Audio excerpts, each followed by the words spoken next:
देखिए, एक ही उल्लू काफी है बर्बादे गुलिस्ता के लिए। हर शाख पे उल्लू बैठे, अंजामे गुलिस्ता क्या होगा? जनता क्या कर सकती है? जनता तो अपना वोट कर देती है। लेकिन इन्होंने इंसानियत के लिए क्या किया? नेता तो जो कर रहे हैं वही करेंगे। लेकिन 5 साल में कभी विधायक जी आए हैं आपके बीच कभी में? नहीं आए, कभी नहीं आए उनके। और यहाँ की आवाम थोड़ी बीजेपी को आने देगी। मिलने वाले लापता हो गए हैं क्या विधायक? लापता हो गए, कोई बात। वोट करने के बाद ये पता ही नहीं रहता है कि ये किस पार्टी से काम करेंगे। को क्या पता, जनता तो भोली भाली है। देखिए, तमाशा कर दिया, खड़ी हो गई सब। ये मुसलमान बीजेपी को वोट कभी नहीं करेगा। हर चीज तो बेच दी इन्हीं सब। देखिए, खरबूजे को खरबूजा देख के रंग बदलता है। महाराष्ट्र का चुनावी रण पूरी तरीके से तैयार है। महज 10 दिन बाकी है जब महाराष्ट्र की जनता ये फैसला कर देगी कि महाराष्ट्र में इस बार किसकी सरकार। अघाड़ी गठबंधन भी दावे और वादे कर रहा है, तो वही महायुति भी अपने अपने एजेंडे के साथ जनता के बीच पहुंचे। एक तरफ बीजेपी की अगुवाई में जहां महायुति चुनाव लड़ रहा है और इस नारे को गढ़ने की कोशिश कर रहा है कि बटेंगे तो कटेंगे, तो वही महायुति के मुकाबला देते हुए, चैलेंज करते हुए महाअघाड़ी ने भी कह दिया है कि नफरत की राजनीति बंद करें।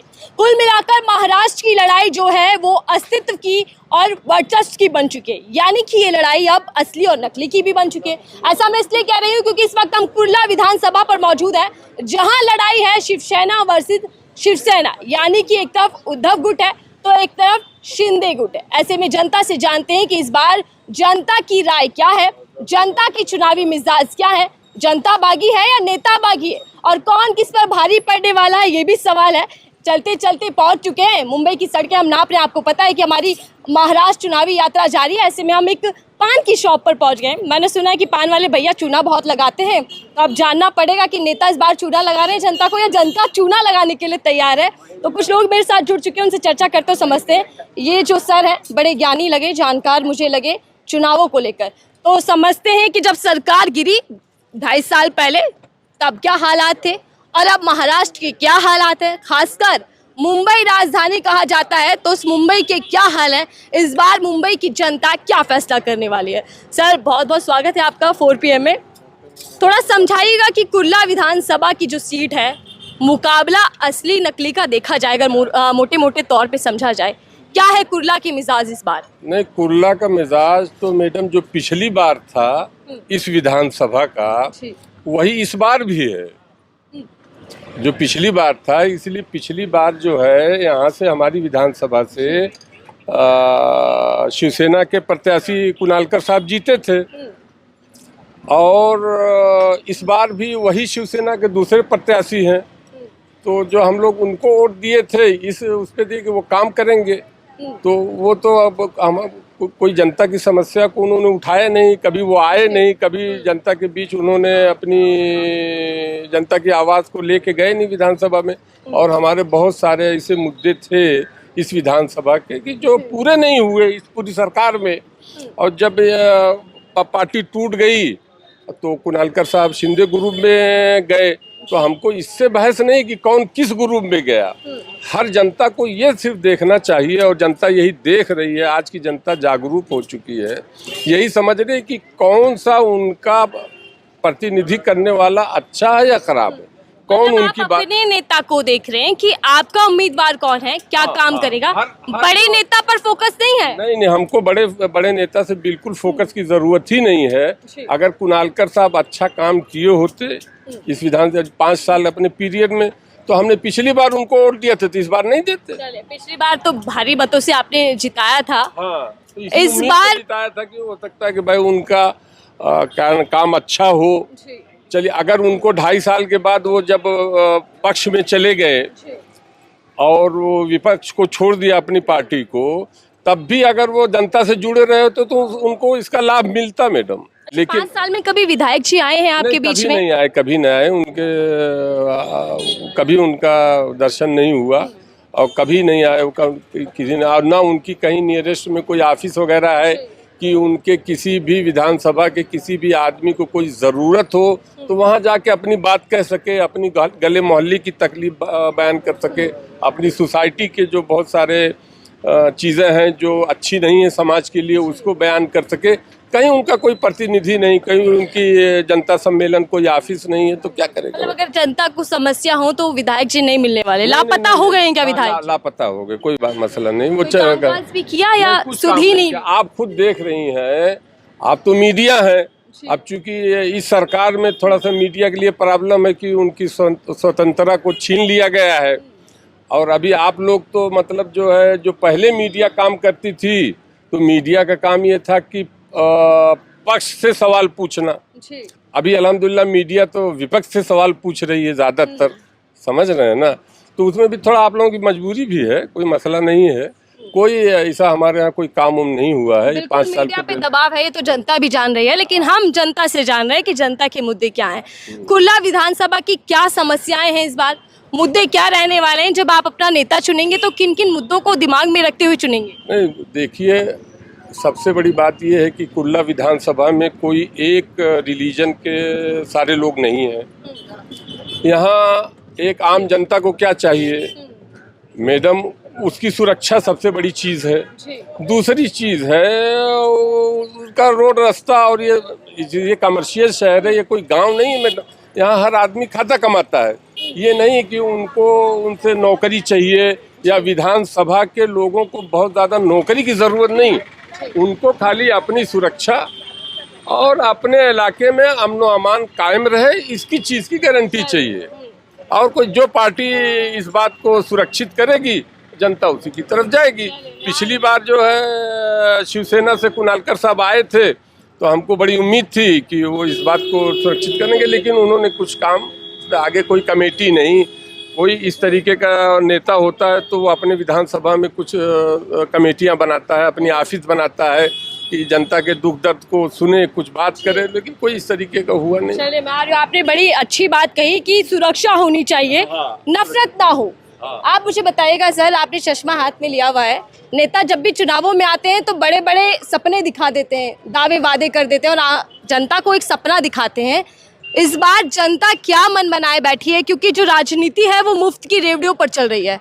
वादे सुने होंगे आपने दोनों ही ओर से, किसकी तरफ ज्यादा झुकाव इस बार बन रहा है? जनता क्या कर सकती है? जनता तो अपना वोट कर देती है और उसके बाद नेता अपने हिसाब से पार्टी चुन लेते हैं, वहाँ चले जाते हैं। तो नेता का तो इसमें कोई, जनता का तो कोई मतलब ही नहीं बचता है। जनता का तो मतलब ये वोट करना, वोट कर देता है।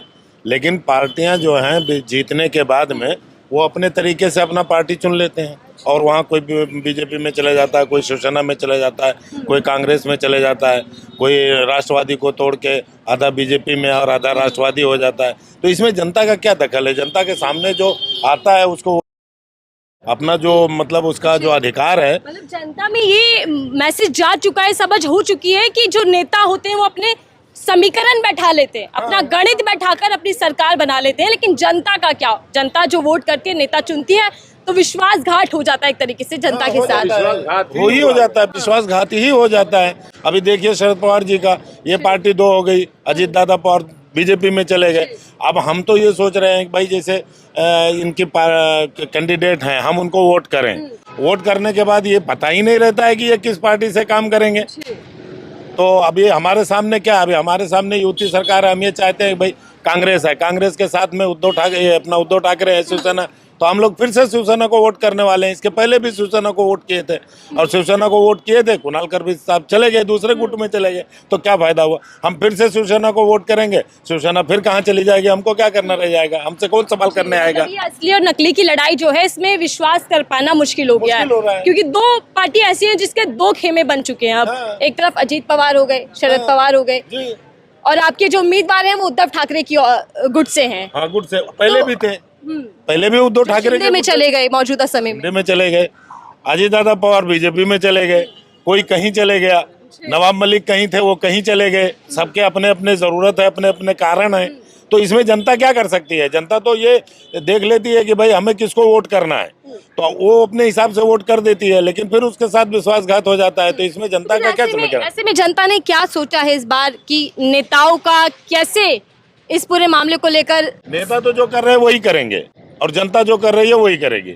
हमको शिवसेना पसंद है, हम शिवसेना, यहाँ से कैंडिडेट शिवसेना करेगा तो शिवसेना को वोट करेंगे, कांग्रेस करेगा कांग्रेस को करेंगे, इसका राष्ट्रवादी करेगा तो राष्ट्रवादी को करेंगे। अगर मैं पूरे महाराष्ट्र की बात करूं, महाआघाड़ी वर्सेस महायुति, कौन ज्यादा आगे दिखाई दे रहा है, मजबूत दिखाई दे रहा है मौजूदा वक्त में? हमको तो कांग्रेस शिवसेना ही दिखाई दे रही है, युति महागाड़ी पार्टी ही दिख रही है।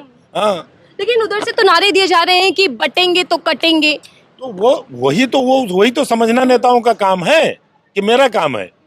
मेरा तो अपना एक फैसला, एक वोट है, एक वोट हम जाके कर देंगे। अच्छा, मोदी जी हो, योगी आदित्यनाथ हो, या फिर महाराष्ट्र के ही डिप्टी सीएम क्यों ना हो, फडणवीस, तमाम लोगों ने नारे को गढ़ दिया है महाराष्ट्र के अंदर। तो ऐसे में मुसलमान कम्युनिटी के अंदर क्या माहौल है, क्या नारा से समझ आ रहा है इसमें? कौन बट रहा है, किसको बांटने की कोशिश हो रही है, किसको फायदा होगा? बांटने की कोशिश नहीं। देखिए, इसमें हम आपको एक बात बता दें कि आप जहाँ तक मुसलमान का नाम लेकर के बात कर रही हैं, मुसलमान बीजेपी को वोट कभी नहीं करेगा। इतनी नाराजगी क्यों है? बस है, और क्यों है? उसके इतने 75 सालों का समीकरण मैं आपको 2 मिनट में थोड़ी बता दूंगा। हाँ, तो हम 15 साल से देख रहे हैं। क्या ये समझा जाए सर कि ये जो नारा गढ़ा जा रहा है, बटेंगे तो कटेंगे, हिंदू एक हो जाए, एकजुटता ले आए, तो क्या ये नारा पूरा नैरेटिव सेट कर रहा है कि हिंदू और मुसलमान? हमें क्या फर्क पड़ रहा है? हमारा जो ये माइनॉरिटी है, वो हम इतने लायक नहीं है कि अपनी तरफ से जिसको चाहें उसको हम सरकार बना लें या उसको हम विधायक बना लें। वो हिंदू कहाँ जाना है वो अपनी तरफ से देखें। उनको क्या क्या चीज़ें सिखाई जा रही हैं। कहीं पे योगी आदित्यनाथ जो है वो हिंदू राष्ट्र बनाने की कोशिश कर रहे हैं। वो हिंदुओं को भी समझ में आ रहा है कि हिंदू राष्ट्र ये सब खाली एक पलीता है। अभी तक मंदिर का पलीता था, अभी ये पलीता चल रहा है। इससे कुछ होना नहीं है, खाली उनके दिमाग को मोटिवेट किया जा रहा है। वो मोटिवेट में हो करके कुछ जो जाहिल लोग हैं वो अपने वोटिंग कर देते हैं। लेकिन हमारा एक मतलब यह है कि हम तो ये देख रहे हैं कि भाई ये जो सरकार चलाना है, सेंट्रल चलाना है, स्टेट गवर्नमेंट चलानी है, वो कौन चला सकता है और किस तरह चला सकता है। तो बीजेपी तो उसमें सक्षम नहीं, लेकिन फिर भी बीजेपी आई तो हमने क्या कर लिया? फिर से ये लोग को हम वोट करेंगे, ये लोग फिर से बीजेपी में। आप लोग जो है वो चाहते हैं कि मुद्दों पर काम हो, मुद्दों की राजनीति हो। धर्म को जो लाया जा रहा है, या क्यों लाया जा रहा है? धर्म को क्यों लाया जा रहा है? उसकी वजह क्या है बताइए? हाँ, क्यों लाया जा रहा है? आप बताइएगा। क्या काम नहीं है गिनवाने के लिए? किसको गिनवाने के लिए? सरकार के पास क्या काम नहीं है कि काम पर वोट मांग सके, इसीलिए क्या धर्म को ला रहे हैं? कुछ नहीं, वो काम कर ही नहीं पा रहे हैं। उनको तो खाली अपनी ये राजनीति करनी है। यहाँ से पलट के वहाँ, वहाँ से पलट के वहाँ, इनका विधायक ये ले लो, उनका विधायक, यही काम है उनका। हाँ, दूसरा कुछ काम नहीं है। सरकार और जोड़ लो अपनी सरकार। महाराष्ट्र में भी हुआ 5 साल निकल जाएगी और जनता 5 साल तक सोचती रहेगी अब क्या करना, अब क्या करना, और फिर आके वोट कर देगी। बड़ी मजेदार बात की कि 5 साल तक नेता जो है, जो पार्टियां हैं, वो अपना अपना समीकरण बनाती हैं और अपनी सरकार तोड़ती जोड़ती रहती है। लेकिन जनता का क्या होगा 5 साल में? सर, आप मुझे बड़े तजुर्बेदार लग रहे हैं। आपने सरकारें कई देखी होंगी महाराष्ट्र के अंदर। तजर्बा नहीं भाई बेटी, मेरा कुछ तजर्बा नहीं, मैं कुछ बोलूंगा नहीं। कौन सी सरकार अच्छी? क्या मालूम हमको कौन सरकार चल रही है? अब तो चल रही है ना, एनडीए सरकार है बीजेपी के नेतृत्व में। ये 50 फंडवीस और शिंदे बिंदे सब कुछ समझी में ना, कौन किधर है कौन किधर, हमको कुछ समझ अच्छा, ये कंफ्यूजन देखिए जनता के बीच बनी हुई है कि कौन किस गठबंधन में है, समझना बहुत मुश्किल हो गया है। क्योंकि महायुति में भी अभी अंदर खाने कई तरीके की खिचड़ी पकी हुई है। सर, आप बताइएगा, थोड़ा सा पान वान लेने आए हैं क्या? पान नहीं, क्या बता, माहौल बता दीजिए, मुद्दा कुछ है? अच्छा, अपने हाल चाल बता दीजिए, इस बार क्या हाल है आपके? अच्छे हाल चाल है अल्हम्दुलिल्लाह। और नेताओं के हाल कैसे हैं? बिगाड़ने वाले हैं क्या आप? नेताओं का हाल तो बस हम लोग उदय गुट को देंगे। अच्छा, उद्धव गुट, मतलब गठबंधन को जाना है इंडिया। आप बताइएगा सर कि क्या माहौल है? कुछ नेता वेता आ रहे होंगे इन दिनों, तो हाथ जोड़कर? कोई नहीं आ रहा है अभी। हाथ जोड़कर नहीं आए कि वोट दे दीजिए भैया? अभी नहीं आया। तो फिर क्या मन बनाया आप लोगों ने? अभी कुछ नहीं मन बनाया है। आखिरी दौर तक अजमाएंगे नेताओं को? हाँ, वैसे कौन मजबूत दिख रहा है? शिवसेना भी इधर दिख रहा है। कौन सा गुट, शिंदे या उद्धव? नहीं, ये उदय। उद्धव गुट। शिंदे ठाकरे जी का कुछ नहीं होगा, मुख्यमंत्री है वो तो। नहीं, अभी बाल ठाकरे का बोलबाला है अभी। अच्छा, बाल ठाकरे का बोलबाला। और यहाँ पर देखिए लड़ाई असली और नकली। क्या आप बताइएगा, थोड़ा सा मिजाज चुनावी? चुनावी मिजाज क्या, जीतना तो जो है, जितने महाराष्ट्र को जिंदा रखा है। शिंदे कोई अलग तो थे नहीं, है नहीं है, इनकी छत्र छाया में पल के ऊपर आए। अब वो अलग हो गए, तो अब कुछ रुख तो बदलना पड़ेगा। नहीं बदलना पड़ेगा तो जितने जो गुरु हो तो वो कैसे मात खा जाएगा। और यहाँ की आवाम थोड़ी बीजेपी को आने देगी। अच्छा, बीजेपी से इतनी नाराजगी क्यों? नाराजगी नहीं है। देखिए, बीजेपी का मुद्दा क्या है, come to the point. BJP चाह रही क्या है, उसने समाज के लिए क्या किया, उसने धर्म को लेके आ गया बस सामने, हिंदू मुस्लिम कर दिया, जो ये होना नहीं चाहिए। ये हिंदुस्तान है। एक गुलदस्ते में आपको मैं खाली एक फूल दूंगा तो अच्छा नहीं लगेगा, और बहुत सारे दूंगा तो वो बहुत सारा अच्छा लगेगा, कई कलर के फूल। तो हिंदुस्तान में तो हर कोई रह रहा है, हिंदू है, मुस्लिम है, सिख है, ईसाई है, भाई सभी को हक है, इख्तियार है, अधिकार है जीने का और सांसें लेने का। और इन्हीं ने क्या किया, एक अलग फंडा चला दिया। ये नहीं चाहेंगे कि इस पे वोट इनको इसी पे मिले कि कौम मुद्दा। और अच्छा किया तो इन्हीं ने अपने लिए क्या किया, कौम के लिए क्या किया, भाई हिंदू भाई हमारे हैं उनके लिए अच्छा क्या किया, कोई मसला नहीं।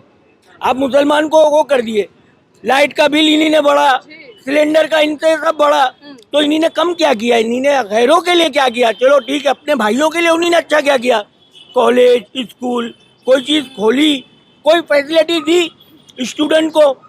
ये बताइए आप, हम उनको ही वोट दे दे, आप बोलिए, आप सारे मुसलमान दे दे वोट, लेकिन इन्हीं ने इंसानियत के लिए क्या किया, हर चीज तो बेच दी इन्हीं ने, सबको दांव पे लगा दिया। अरे कुछ दिन में हम यहाँ खड़े रहेंगे, उसके पैसे देना पड़ेंगे आपको। लेकिन पीएम मोदी तो देखिए सबके साथ सबके विकास विश्वास की बात करते हैं। अरे बातें तो हम भी आपको आप पूरा ऑस्ट्रेलिया घुमा दें। अच्छा, यहाँ खड़े मुझे ऑस्ट्रेलिया घुमा देंगे। देखिए वो देखिए चांद सूरज देखिए कितना अच्छा लग रहा है नहीं है। हमारे हथेली पे खीर ना खिलाएं आप, जिस्म की भूख मिटे तो इंसान ऊपर आए। ये तो बातों से तो मोदी लब्बाजी जी भी क्या हथेली पर दिखा रहे हैं कि अच्छे दिन आए? हाँ, ये लब्बाजी का शर्फ हासिल है उन्हें।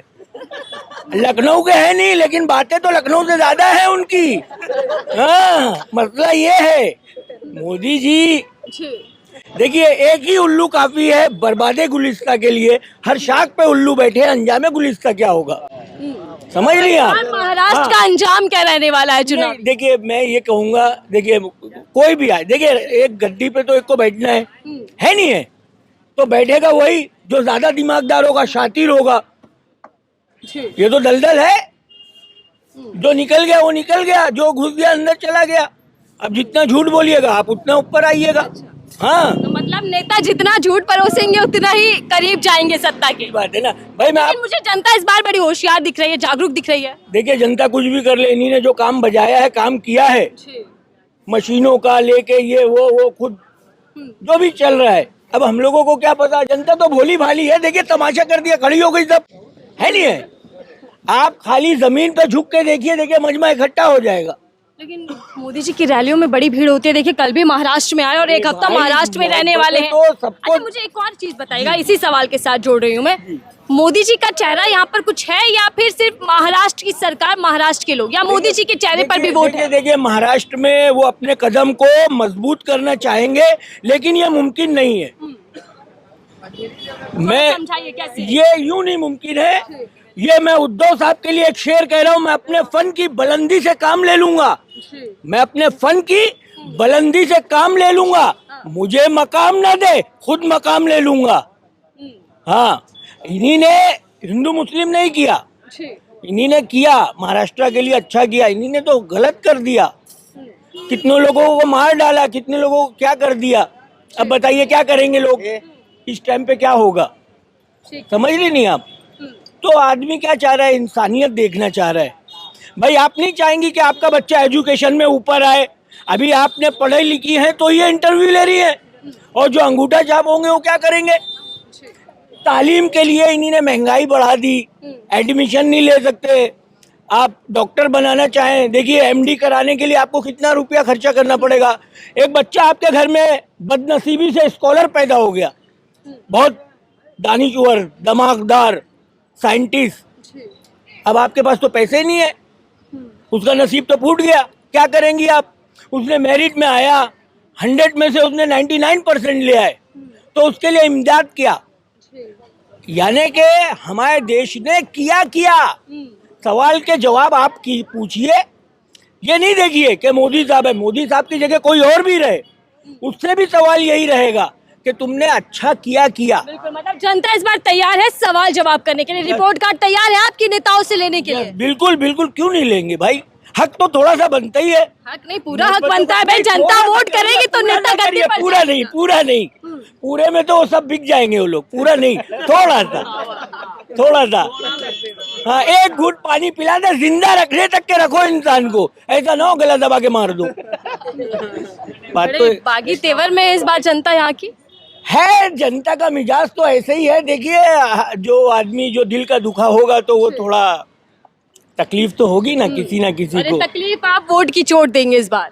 चोट तो ये तो नसीब पे भी डिपेंड है कि जो तुम बोओगे। आपने चना बो दिया तो काजू, गेहूं, बादाम ये सब तो काटेंगे नहीं। ये तो मतलब जो सरकार ने कामकाज किया होगा उसी कामकाज के बलबूते सरकार सत्ता में आएगी या फिर नहीं आएगी। जनता यस, बड़े मजेदार व्यक्ति हैं, बड़े अच्छे अंदाज में इन्होंने अपनी पूरी बात कह दी है। मतलब कुल मिलाकर अगर समझा जाए महाराष्ट्र की राजनीति को तो जनता 2 कदम आगे है नेताओं से। नेताओं के समीकरण भी समझ रही है, नेताओं के गठबंधन की कहानी को भी समझ रही है और इसी के साथ साथ अपने मुद्दे को लेकर भी तैयार है कि इस बार बगावती तेवर अपनाते हुए जनता फैसला देने वाली है। देखते हैं कि 20 नवंबर को क्या होता है जब मतदान होगा। और इस बार की महाराष्ट्र की जनता, खासकर कुल्ला विधानसभा पर इस वक्त हम मौजूद है जहाँ जनता से जान रहे थे कि इस बार जनता के क्या ख्याल है चुनावों को लेकर। तो कुल्ला की जनता ने तो फैसला कर लिया है कि इस बार परिवर्तन की लहर है। महायुति को आप लोग सबक सिखाने वाले हैं क्या? देखिए, सबक तो सिखाना पड़ेगा भाई। आप एक बार गिर जाए तो आप आँख खोल के चलेंगी नहीं चलेंगी, या फिर आँख बंद करके भी गिरना चाहेंगी? तो आंखें खुल गई हैं जनता की। आंखें तो खोल ही देंगे, आप ही खोलेंगे और आप ही बंद करेंगे। अब इसमें तो हमारा रोल तो कोई है नहीं, है नहीं है। तो हम ये चाह रहे हैं हम सांसें लें और आप देखिए, दुआओं लेने वाला काम करना चाहिए किसी भी इंसान को। अगर वो बारिश ना बरसाएगा तो ये देश ना रहेगा, जहन में रहे, ये भी बात है। ऊपर वाला दिखाई नहीं दे रहा, मान सभी रहे, दावे सब कर रहे हैं, देख रहा कोई किसी को नहीं ऊपर वाले को। अंत कर रही थी, लेकिन मुझे आपके शायराना अंदाज से मोदी जी का शायराना अंदाज भी याद आ गया। बड़ी शायरी मोदी जी भी करते हैं। मोदी जी करेंगे नहीं, अब वो रहेंगे साथ में, उठना बैठना। देखिए, खरबूजे को खरबूजा देख के रंग बदलता है। आप लफबाजियों के साथ रहेंगे तो आप भी बातों के गाजी हो जाएंगे। अगर आपको देखिए बोलना है, कमाल एक फन है। रोटी बहुत से बोलने की खाते हैं। वकील लड़ता है, बहस करता है तो वो डॉक्टर जाता है, वो देखता है चेहरा। तो ये सब चीजें हैं इंसान की, तो उनका भी एक फन है। ठीक है, चलिए धन्यवाद सर से हम बातचीत करें तो समझ रहे थे कि महाराष्ट्र की इस बार जनता क्या फैसला करने वाली है।